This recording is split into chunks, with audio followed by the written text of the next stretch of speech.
Welcome to Unsealed Evidence. I'm Sable. This part of the affidavit is where everything becomes tangled, chaotic, and deeply disturbing. We're going to go through the contradictions and red flags investigators documented, the shifting stories, the sudden memory changes, the inconsistencies that shook this investigation from the very beginning.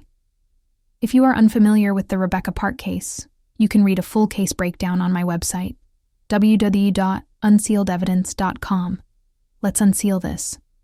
If you've been following this series today, you already know how heavy this affidavit is.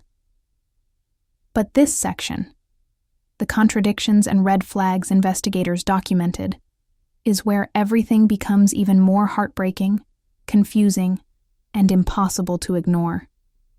This is not a judgment. This is not guilt. This is simply what the affidavit says investigators encountered while trying to understand what happened to Rebecca and her baby. Trigger warning. This post contains alleged statements, emotional turmoil, and disturbing investigative contradictions. Take care of yourself before reading on.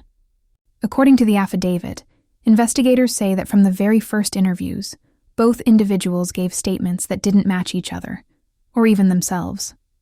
Contradictions include where the three were seated in the truck, why they were driving, the route they took, the length of time they were gone. What was said inside the vehicle? Who saw what? Who allegedly did what? These are not small lapses in memory. They are fundamental differences that change the entire story. The affidavit describes a painful, disturbing pattern. Every time investigators showed evidence that contradicted a story, phone data, location records, recovered items, the story changed. Examples from the affidavit: a location claim disproven by phone data, story changed; a claim about being asleep contradicted by phone activity, story changed; discovery of burned materials, story changed; confrontation about timeline inconsistencies, story changed. The shifts weren't small, they were massive. The affidavit documents multiple versions of what allegedly happened inside the truck. One version, I stabbed her. Another version, no, she stabbed her. Then, it was only once. Later, maybe twice. Later still, I don't know. The other person's statements were just as inconsistent, denying seeing anything, then saying they held Rebecca's head, then denying that again, then saying the other person just did it, then saying they didn't know what happened at all. These contradictions are not minor. They're devastating. The affidavit outlines gut-wrenching inconsistencies about the baby. One person allegedly said the baby came out after Rebecca stopped breathing, later denied seeing the baby. The other said the baby was already gone, then claimed they placed the baby somewhere, then denied touching the baby, then admitted holding the baby, then denied it again. The details contradict each other, but the tragedy remains the same. None of the alleged versions end with the baby alive.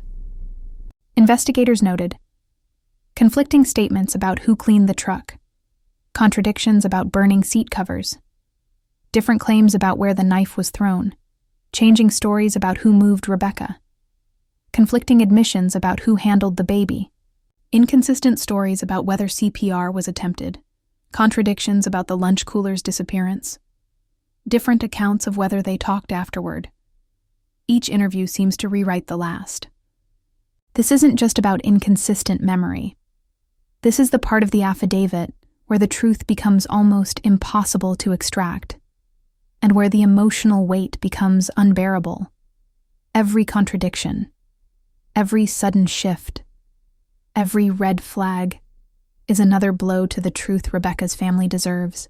And through all these alleged contradictions, one thing remains heartbreakingly unchanged. Rebecca never came home. Her baby never survived.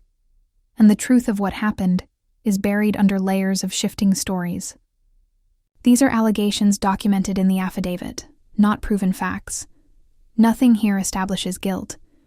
Every individual named is innocent until proven guilty in a court of law. Every case has missing pieces, and we're here to find them. Unsealed evidence digs into the documents, the timelines, the evidence they don't talk about. You can read every breakdown at unsealedevidence.com and follow us for updates, new findings, and deeper dives. We don't look away. We don't sugarcoat. We search until the truth shows itself. This is Unsealed Evidence.